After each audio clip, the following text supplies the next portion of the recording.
कि अपमान का बोध उसी को होता है जिसको सम्मान की बहुत इच्छा होती है। जिसको सम्मान की इच्छा नहीं है ना, उसको अपमान का बोध नहीं होता।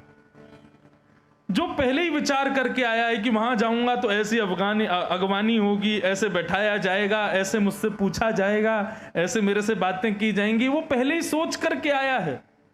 वो पहले ही सम्मान सोच के आया है, और जैसा उसने सोचा उसका 1% भी यदि उसको नहीं मिला तो उसको अपमान लगता है, मेरा अपमान हो गया। सम्मान की इच्छा जिसको होती है, अपमान का बोध उसी को होता है। इसलिए सम्मान की इच्छा कभी रखो मत, तो सामने वाला तुम्हारा जानबूझ के अपमान करेगा भी तो भी तुमको पता नहीं चलेगा कि मेरा अपमान हुआ। नरसिंह मेहता, उनके बेटे का ब्याह पक्का हुआ एक बहुत बड़े व्यापारी से। बहुत ध्यान से सुनना, बहुत बड़े व्यापारी की बेटी से उनके बेटे का ब्याह पक्का हो गया। तो जब बेटी का ब्याह पक्का हो जाता है तो तब भी राय देने वाले बहुत आते हैं। बोले कहां शादी कर रहे हो? बोले वहां शादी कर रहे। अच्छा रुको, हम पूछताछ करवाते हैं, कैसा परिवार, कैसा खानदान, कौन कहां के क्या है। तो किसी ने, जलने वालों ने कहा कि भाई ये नरसिंह मेहता दीनहीन सा व्यक्ति, और उसके घर में इतने खरबपति आदमी की बेटी आएगी। उसने जाकर के बेटी वालों के कान भर दिए। बोले तुमने अपनी बेटी की शादी किससे कर दी? बोले क्यों? बोले ये जो नरसिंह मेहता है ना, इसके यहाँ तो सुबह भोजन बन जाए तो शाम को खाने को कुछ नहीं होता, इनको भीख मांगनी पड़ती है, आदि आदि ना जाने क्या क्या बातें बना बना करके बेटी वालों को बता दी, और कह दिया कि तुम रिश्ता तोड़ दो, इसी में ही भलाई है। तो बेटी वालों ने सोचा देखो ऐसे सीधे कह देना कि हम शादी नहीं कर सकते, ये तो बहुत गलत होगा, कोई और तरीका बताओ। तो एक ने आके तरीका बताया। बोले नरसिंह मेहता जी आप एक काम करो, लड़के वालों से कहो कि हमारी मति अनुसार, हमारी इच्छा अनुसार बारात होनी चाहिए आपके बेटे की, तो हम शादी करेंगे अपनी बेटी की। बोले क्या लिखे हैं? बोले उसमें भर दो, चिट्ठी पूरी भर के भेजो, इतने हाथी होने चाहिए, इतने घोड़े होने चाहिए, इतने ऊंट होने चाहिए, इतने बैंड बाजे होने चाहिए, इतने नंगाड़े वाले होने चाहिए, इतने स्वापा वाले होने चाहिए, इतने लाइट वाले होने चाहिए। अब उस समय लाइट तो नहीं रहती होगी, मसाल वाले होने चाहिए, और आदि आदि इतना लिख दिया, इतना लिख दिया। बोले कि इतना लिख दो कि नरसिंह मेहता पढ़ते ही खुद ही मना कर दें कि भैया हमारी सामर्थ्य नहीं है, हम ब्याह नहीं कर सकते। बेटी वाले बोले हाँ ये बात ठीक है। उन्होंने सब लिख दिया, इतने घोड़े, इतने हाथी, इतने ये, इतने वो, इतना ये, इतना अगर आप बारात में ला सको तो बारात लेके आना, नहीं तो हम अपनी बेटी का ब्याह आपके यहां नहीं करेंगे। पत्र लिख करके ऊपर लिख दिया जय श्री कृष्ण, भेज दिया नरसिंह मेहता के। डाकिया आया, नरसिंह मेहता बैठे थे। कौन है भैया? बोले अरे हम पत्र लेके आए हैं। कहां से लाए हो? बोले वहां से लाए हैं, आपकी जहां बेटे का शादी नक्की हुई है वहां से लेके आए हैं। बोले अच्छा लाओ। पत्र जैसे ही दिया तो पत्र के ऊपर लिखा था जय श्री कृष्ण। नरसिंह मेहता बोले ये मेरा पत्र नहीं है, तो ठाकुर जी का पत्र है। पढ़ा ही नहीं उन्होंने, सीधे जाके ठाकुर जी के चरणों में रख दिया। बोले लाल जी किसी ने आपके नाम से पत्र भेजा है, पढ़ लेना क्या है, अब दूसरे का पत्र नहीं पढ़ना चाहिए, हम इसको नहीं पढ़ेंगे, आप देख लेना किसने भेजा, क्या भेजा, आप पढ़ लेना। और नरसिंह मेहता को कोई अता पता नहीं। वहां बेटी वाले इंतजार कर रहे हैं कि नरसिंह मेहता का कोई संदेश आए। रोज डाकिया को बोलते हैं वहां क्या चल रहा है? बोले सब व्यवस्थाएं चल रही है वहां। तो नरसिंह मेहता को पत्र दिया था। बोले पत्र दिया, उन्होंने स्वीकार किया। बोले अच्छा पढ़ लिया होगा फिर तो नरसिंह मेहता ने। बोले तो फिर अभी तक क्यों नहीं कहा कि मैं व्यवस्था नहीं कर सकता? इतने में ही शादी का दिन पास आया और बारात आनी थी, वो दिन करीब आया। बेटी बोली मैं श्रृंगार करूं। बोले बेटा रुक जा, पहले देखने दे, बारात आवे तो श्रृंगार करियो। इतने में ही गांव के लोग दौड़े दौड़े आए। बोले महाराज आपकी बेटी के लिए बारात लेकर के आ गए नरसिंह मेहता। बोलो कहाँ है, दिखाओ। तो बोले यहां से नहीं दिखाई देगी, तो ऊंची पहाड़ी पर चलो, वहां से देखो। ऊंची पहाड़ी पर जाकर के देखा तो जहां तक दृष्टि जा रही थी घोड़े, हाथी और महाराज जितना उसमें लिखा था उससे कई गुना ज्यादा हो गया और बारात आ रही थी। स्थिति क्या हुई? नरसिंह मेहता ने पत्र दे दिया ठाकुर जी को कि आपके नाम से पत्र आया, पत्र में यह सब लिखा हुआ था। ठाकुर जी ने मन में विचार किया, नरसिंह मेहता ने पत्र खोल के देखा तक नहीं है। हम लोग क्या करते हैं, जब स्थिति बिगड़ी हुई होती है तब ठाकुर जी के चरणों में सौंपते हैं, लेकिन नरसिंह मेहता को तो पता ही नहीं था कि स्थिति बिगड़ गई है। ठाकुर जी को दिया, ठाकुर जी बोले अब तो जिम्मेवारी हमारी। तो यहां से नरसिंह मेहता लेके तो निकले थे 5 लोगों को बारात में, लेकिन चलते चलते देख रहे हैं तो यहाँ गली में से कुछ हाथी आ गए, उनको लेकर के चलने लगे। इतने में ही कुछ घोड़े आ गए, इतने में कुछ और सज धज के बढ़िया स्वापा बांधने वाले आ गए। उन्होंने आकर के नरसिंह मेहता को स्वापा बांध दिया, बेटा को बढ़िया तैयार कर। चलते फिरते गली मोहल्ले के इतने लोग जुड़ते चले गए, जुड़ते जुड़ते जुड़ते महाराज किलोमीटरों लंबी बारात। और बारात का सबसे बड़ी विशेषता क्या थी? लड़की वालों ने जब ऊपर से देखा तो बारात तो लंबी थी ही, लेकिन सबसे आगे देखा तो सबसे आगे सुंदर मदमस्त हाथी के ऊपर शंख चक्र गदा पद्मधारी श्रीमन नारायण बारात लेकर के आ रहे हैं, नरसिंह मेहता के बेटा की।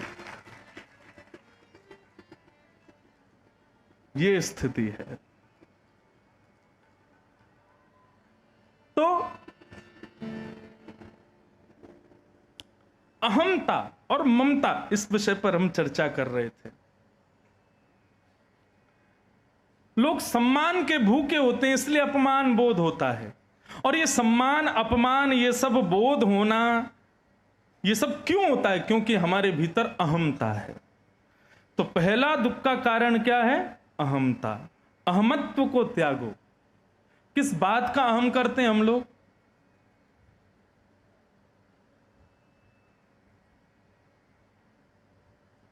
जो मिला है वह हमेशा पास रह सकता नहीं, कब बिछुड़ जाए ये कोई राज कह सकता नहीं। जिंदगानी का खिला मधुबन किसी का है दिया, मैं नहीं मेरा नहीं यह तन किसी का है दिया। जो भी अपने पास है यह धन किसी का है दिया। तो फिर हम अभिमान क्यों करते हैं जब हमारा है ही नहीं कुछ भी? किसी को स्वरूप का अभिमान, किसी को धन का अभिमान, किसी को अपनी बुद्धि का अभिमान, किसी को अपनी सुंदर पत्नी का अभिमान। किस बात का अभिमान? अहमत्व नहीं। तो पहला दुख का कारण अहम है पिताजी, उसको छोड़ो। और फिर दूसरा दुख का कारण क्या है? यहां पर पता है गोकर्ण जी महाराज कहते हैं, मानव खुद को शीशा में देखता है, बाल काटता है, अपने सुंदर स्वरूप को देख के खुश हो जाता है, देखो मैं कितना सुंदर बनाया भगवान ने मुझे। लेकिन पिताजी यदि उसी मानव के शरीर के एक एक अंग को अलग कर दिया जाए, त्वचा अलग, मांस अलग, हड्डी अलग, रुधिर अलग, ये सब कुछ अलग कर दिया जाए, तो वो कभी स्वीकार नहीं कर सकता अपने अंग को कि ये मेरा अंग है। इतना कुरूप है ये भीतर से। एक प्रकार से केवल भार पलस्तर है हमारे चेहरे पर, हमारे अंग पर, जिससे लोग लुभा जाते हैं, लोग रीझ जाते हैं। तो अहमत्व का त्याग करो। और दूसरा पिताजी, इस शरीर से संबंध रखने वाले जितने भी हैं, जिनको तुम मेरा कहते हो, इन सबसे ममत्व। देखो मैं ये नहीं कह रहा पत्नी बच्चों सबको छोड़ दो, उनके प्रति ममता मत रखो। जब मृत्यु होती है ना,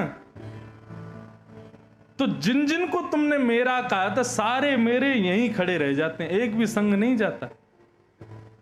बच्चे ईमेल करते हो, पिताजी कहाँ हो, स्वर्ग में हो कि नरक में हो कि वैकुंठ पहुंच गए, कहाँ हो? फेसबुक तो वहां चलता नहीं है, नेटवर्क वहां आते नहीं कि पता चल जाए पिताजी सेल्फी डाल रहे हैं ठाकुर जी के संग में कि यमराज के संग में है। कोई साथ नहीं जाएगा।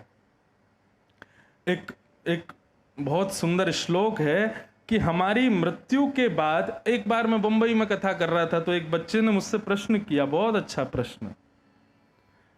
प्रश्न ये था, बोले महाराज जी ये नरक और स्वर्ग क्या है?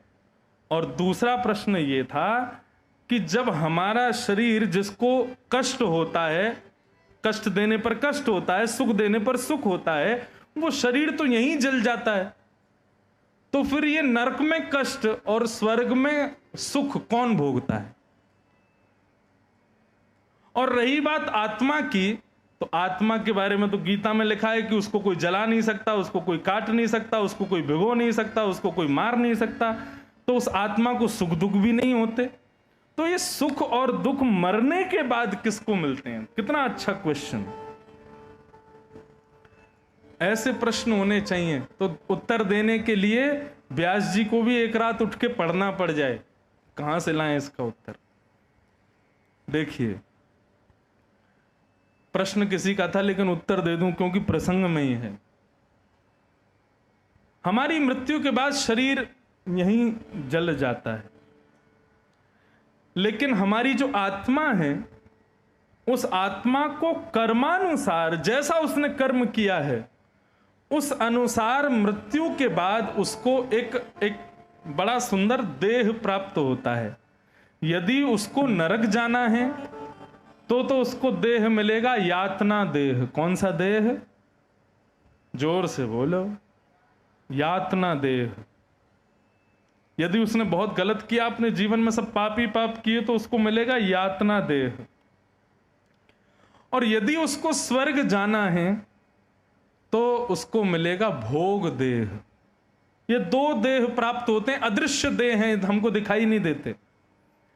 यातना देह और भोग देह ये इतने बढ़िया इंजीनियरों ने बनाए हैं स्वर्ग के, नरक के ने, कि यातना देह को, नरक जाने वाले यातना देह को कहीं से भी काट दो, कितना भी इसको मार लो, कितना भी इसको बीच से अलग कर दो, इसके ऊपर पत्थर के नीचे इसको कुचल दो, दर्द पूरा होगा लेकिन मरेगा नहीं।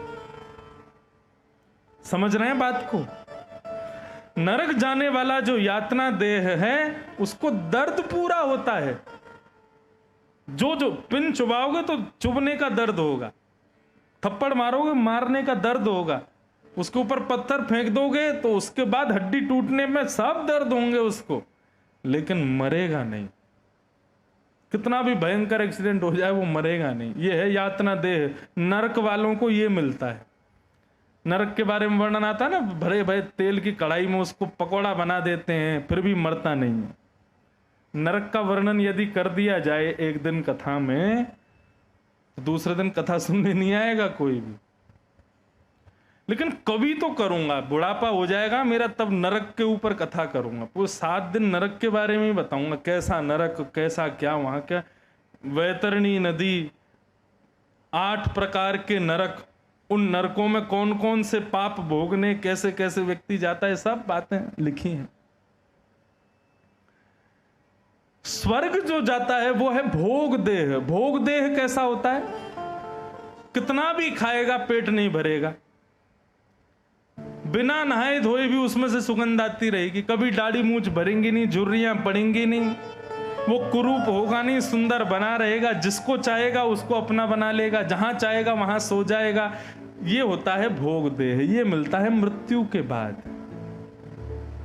भोग देह और यातना देह, ये 2 प्रकार के देह प्राप्त होते हैं। लेकिन जो वैकुंठ जाते हैं उनको भक्ति देह प्राप्त होता है। भक्ति देह कैसा होता है? बोले ना तो इसको भोग की इच्छा है, ना ही इसको किसी लोभ की इच्छा है। ये केवल और केवल ठाकुर जी का भजन करता है।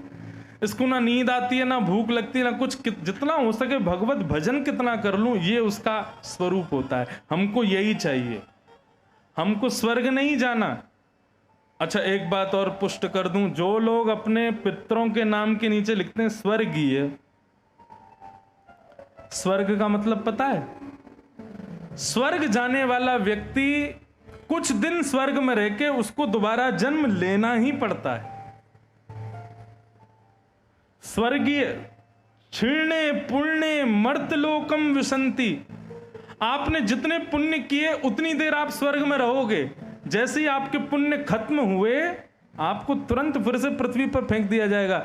स्वर्ग is just like 5 star hotel. 5,000 रुपए काउंटर पर जमा करो और एक रात होटल के रूम का लुफ्त उठाओ। ऐसे ही पृथ्वी पर खूब गंगा स्नान करो, आश्रम बनवा दो, वैष्णवों को भोजन करा दो, संतों की सेवा कर दो, ये सारे पुण्य इकट्ठे कर लो। इसके बदले क्या मिलेगा? मृत्यु के बाद स्वर्ग मिल जाएगा, वहां पर खूब भोगो, जो करना है वो करो। लेकिन तुम्हारे पुण्यानुसार जैसे ही तुम भोगते चले जाओगे, पुण्य खत्म होते चले जाएंगे। इतने में ही 2 गण आएंगे और कहेंगे बेटा आप जाओ यहां से। आप कहोगे थोड़ी देर रहने तो, बोले यहां रहना है तो फिर से पृथ्वी पे जाओ, फिर से पुण्य करो, फिर यहां आना। ये है स्वर्ग। हमें स्वर्ग नरक नहीं, हमको तो वैकुंठ चाहिए, ठाकुर जी के परम धाम चाहिए। तो अपने शरीर में अहमता मत करो और शरीर से संबंध रखने वालों में ममता मत करो। इन 2 चीजों से यदि बच गए। और तीसरा क्या करना है? बोले पश्यानिशम जगदिदम क्षण भंगुनिष्ठम। इस संसार को एक पानी के बबूले की तरह समझो। पानी के बबूले की जिंदगी कितनी होती है? क्षण भर की, वो कभी भी नष्ट हो सकता है। ऐसे ये संसार है, क्षण भंगुर है, ये कब नष्ट हो जाए, कब खत्म हो जाए, कुछ पता नहीं। वैराग्य राग रसिको भव भक्ति निष्ठ। वैरागियों में राग करो, वैरागियों में आसक्ति कर लो, या वैराग्य में आसक्ति कर लो, और भव भक्ति निष्ठ, भगवान की मंगल में भक्ति करो पिताजी, आपको कष्ट नहीं होगा। और दूसरे श्लोक में कह रहे हैं धर्मं भजस्व सततम त्यज लोक धर्मान् सेवस्य साधु पुरुषां जहि काम तृष्णा अन्यस्य दोष गुण चिंतनमाशु मुक्त्वा सेवा कथा रसमहो नितरां पिबत मम। धर्म को भजो, त्यज लोक धर्मान, लोक धर्म का त्याग करो। अब इसका विषय क्या है? लोक धर्म किसे कहते हैं? लोक धर्म का मतलब व्यवहार धर्म। व्यवहार धर्म जो हम एक दूसरे के साथ में निभाते हैं। हमारी बुआ जी हैं, हमारे फूफा जी, जीजा जी, चाची, चाचा, मित्र, पड़ोसी आदि आदि, इनका ख्याल रखना, इनका ध्यान रखना, इसको कहते हैं लोक धर्म। अरे ये काम नहीं करेंगे, क्यों? अरे क्या करेंगे, परिवार के लोग, नाक कट जाएगी हमारी, ये हो जाएगा, वो, इन सबको कहते हैं लोक धर्म। लोक धर्म को छोड़ो, त्यज लोक धर्मान, लोक धर्म छोड़ो। किसको करो? बोले धर्मम भजस्व, वो धर्म करो। धर्म किसे कहते हैं? धर्म की परिभाषा यदि किसी से पूछो तो आदमी ना जाने क्या क्या कहता है, लेकिन धर्म की वास्तविक परिभाषा क्या है? धर्म कहते किसे हैं? धार्यते धर्म, जो सबको धारण कर ले उसको धर्म कहते हैं। जिससे समाज, परिवार, मैं खुद, हम सब संभल जाएं, मेरा ऐसा एक कृत्य, वो धर्म कहलाएगा। जिससे मेरा समाज बिखर जाए, परिवार बिखर जाए, मैं खुद बिखर जाऊं, मेरा जीवन बिखर जाए, ऐसे कृत्य को धर्म नहीं कहते। कई लोग धर्म के नाम पर ऐसी ऐसी बातें कर जाते हैं कि ये धर्म कहता है हमारा। ऐसा नहीं है। धर्म का मतलब सबको धारण करे, वो धर्म है।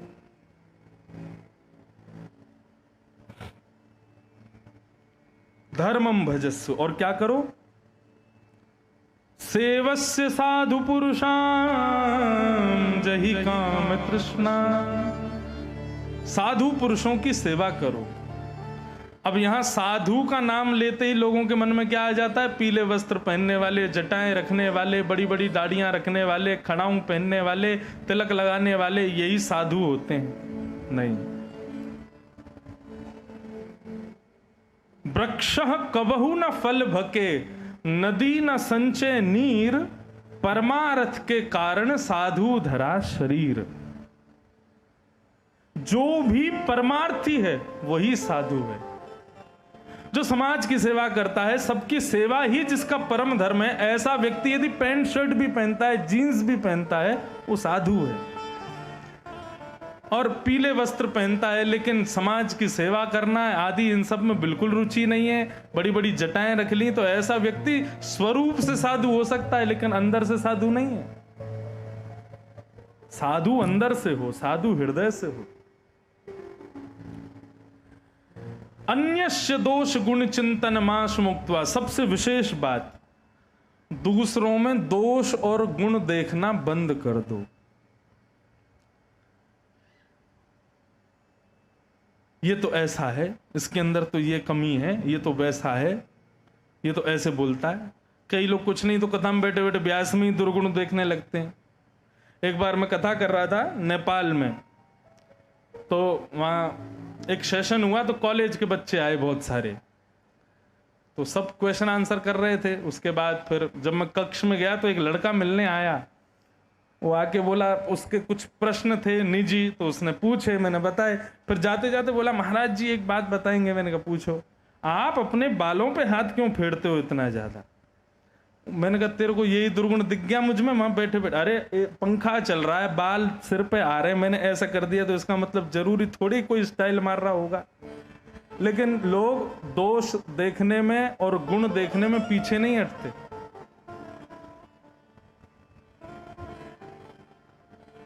अन्यस्य दोष गुण चिंतन माश मुक्त्वा, दूसरों में ज्यादा दोष गुण मत देखा करो। अच्छा, दोष गुण देखने की जो इच्छा हमारे हृदय में आती है, ये किस वजह से आती है? हमारे भीतर दो राक्षस हैं, राग और द्वेष। गोपाल जी ने मुझे माला पहना दी, मुझे लिफाफा दे दिया, दक्षिणा दे दी, इनके प्रति मुझे क्या हो गया? राग हो गया। इनके प्रति मेरा राग हो गया। अब तो मैं इनका कथा में भी नाम ले रहा हूं, इनका खूब प्रशंसा कर रहा हूं, इनके बारे में खूब बढ़िया बोल रहा हूं। इसलिए नहीं बोल रहा कि मुझे राग हो गया, कहीं गलत मत लेना। मैं एक एग्जाम्पल दे रहा हूं। राग किसमें होता है? किसी ने आपका अच्छा किया तो आपको फिर उसके दुर्गुण दिखाई नहीं देंगे, आपको लगेगा ये सबसे बढ़िया है। लेकिन किसी व्यक्ति ने, सब लोग खा रहे थे उस समय, सबसे पूछा, आपसे नहीं पूछा, उसके प्रति हमारा द्वेष हो जाता है। बोले उसके प्रति ज्यादा इसका ममत्व है, उसी से पूछता है, उसी से बात करता है, उसी के संग रहता है, हमसे तो पूछता भी नहीं है। और ये तो ऐसा है वैसा है, इसकी देखिए तुमने, नाक चढ़ी रहती है 24 घंटा, सिर चढ़ा रहता है, ऐसा है वैसा, उसमें दुर्गुण देखने लग जाते हैं। ये राग और द्वेष ये ना हो। कैसी स्थिति हो हमारी? कोई तुम्हें माला पहनावे तो उसके प्रति राग नहीं, और कोई तुम्हें गाली दे जाए तो उसके प्रति द्वेष नहीं। सबके प्रति सम रहो। कैसे रहो? सम। समत्व सुनने में जितना आसान है, करने में उतना ही कठिन है। लेकिन ये गुण किसमें था? भगवान बुद्ध में था ये गुण। उनको कोई आकर के माला पहनाता, उनकी बहुत प्रशंसा करता, तो वो उससे खुश भी नहीं होते थे। और कोई आकर के बुद्ध भगवान को गालियां देता था तो बल्टे उल्टा उसके चरण छूते थे, तो बोलते थे तूने मुझे कितना कुछ सुना दिया, कितना कुछ दे दिया, मुझे यहां तक भर दिया, लेकिन भैया मैं अभागा, तुझे कुछ नहीं दे पा रहा हूं, मेरे पास कुछ है ही नहीं। ऐसे भगवान बुद्ध। कहने का अभिप्राय, कोई तुम्हारा बहुत भला करे उसके प्रति कृतज्ञ तो रहो, लेकिन वही तुम्हारा सर्वस्व है, उसी के ही नाम गुणगान कर रहे हो, उसी की सब जगह चर्चा कर रहे हो, ऐसा राग नहीं होना चाहिए। और कोई तुमको यदि दो अपशब्द कह दे तो उसके प्रति द्वेष नहीं होना चाहिए। सबके प्रति सम रहो। समत्व। सेवा कथा रसमहो नितराम पिबत्वम। ये मेरे बताए गए जो कुछ गुण हैं, ये कौन कह रहे हैं? गोकर्ण जी महाराज। कौन कौन से? एक बार रिवीजन कर लो। सबसे पहला अहमत्व का त्याग, दूसरा ममत्व का त्याग, तीसरा लोक धर्म का त्याग, चौथा साधु पुरुषों की सेवा, पांचवा दूसरों में दोष गुण देखना बंद करो। ये 5 गुण तुमने अपना लिए तो क्या होगा? सेवा में, कथा में तुमको रस आने लग जाएगा, तुम्हारा प्रवेश हो जाएगा। सेवा कथा रसम हो नितराम पिबत्वम। पिताजी फिर जीवन में कभी कष्ट नहीं रहेगा। ये 5 चीजें अपना लो बस। ये बात गोकर्ण जी ने कही, तुरंत आत्मदेव जी ने प्रणाम किया और भागवत का आश्रय लेकर के अपने जीवन को सफल बनाया। इस प्रकार इसको गोकर्ण गीता कहते हैं। ये 2 श्लोकों में गोकर्ण जी ने ये भाव सुनाया। तत्पश्चात जो धुंधुकारी पुत्र था, एक दिन वैश्याओं ने उसको मार दिया और वो एक प्रेत बन गया।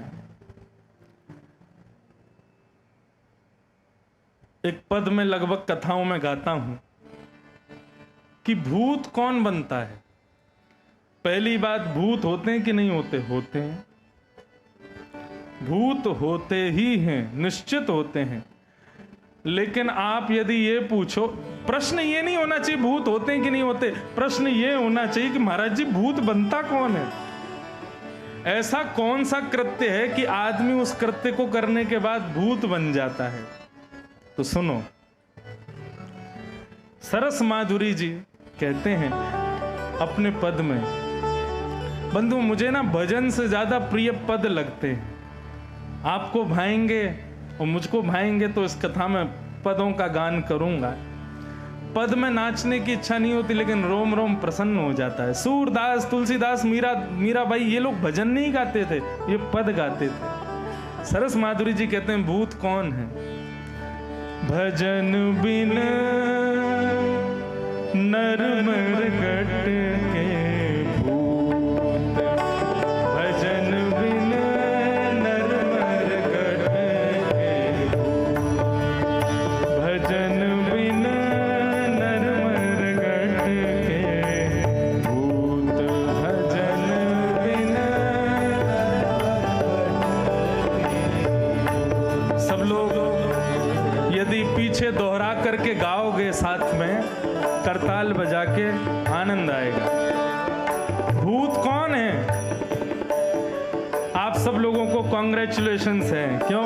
क्योंकि आप लोग कुछ भी हो जाए, मृत्यु के बाद भूत नहीं बनोगे। क्यों? कथा सुन रहे हो, भजन कर रहे हो, ठाकुर जी का गुणानुवाद कर रहे हो, जगन्नाथ भगवान का स्मरण कर रहे हो, श्री वृंदावन बिहारी लाल को प्रणाम कर रहे हो, संत जनों को देख करके वंदन कर रहे हो, प्रसाद पा रहे हो, कीर्तन भजन में करताल बजा रहे हो, तो फिर भूत नहीं बनोगे। इसलिए शुभकामनाएं हैं आपको। जो कथा नहीं सुनते, भजन नहीं करते, कीर्तन में करताल नहीं बजाते, ठाकुर जी का चिंतन नहीं करते, वही भूत बनते हैं।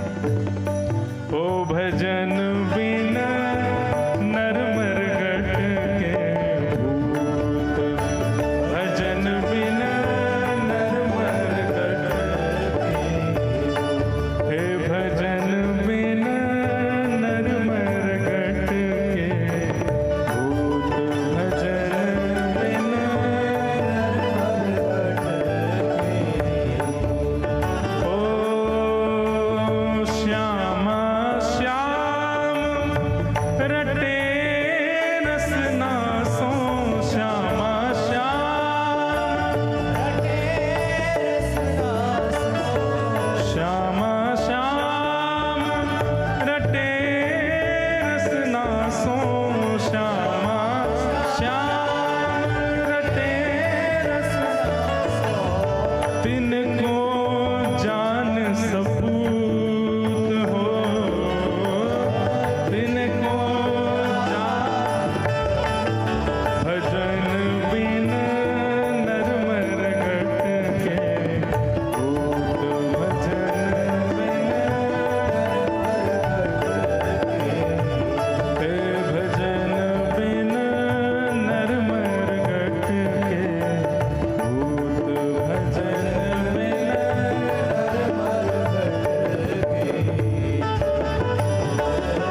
भजन बिन नर मरगट के भूत।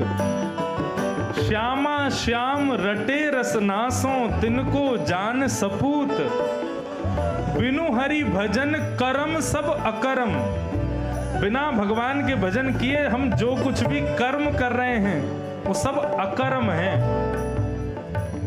अब चाहे तुम बिजनेस कर रहे हो, चाहे तुम जॉब कर रहे हो, लेकिन बिना हरिस्मृति किए कर रहे हो, बिना भगवान को स्मरण किए कर रहे हो, तो आप कितनी भी मेहनत कर रहे हो वो सब अकर्म हो जाएगा। इसलिए क्या करें, सब करो, संसार में जो काम मिल जाए वो करो, लेकिन हरिस्मृति करते हुए करो, ठाकुर जी को याद करते हुए करो। सुबह घर से जब दफ्तर जाओ ठाकुर जी को प्रणाम करके जाओ, दफ्तर पर जब पहुंच जाओ तब ठाकुर जी को प्रणाम करो, दफ्तर से वापस आओ तब ठाकुर जी को प्रणाम करो, रात्रि में सोते समय फिर प्रणाम करो। ये 4-5 बार केवल भगवान को प्रणाम करने मात्र से आपके सारे अकर्म कर्म बन जाएंगे। बिन हरि भजन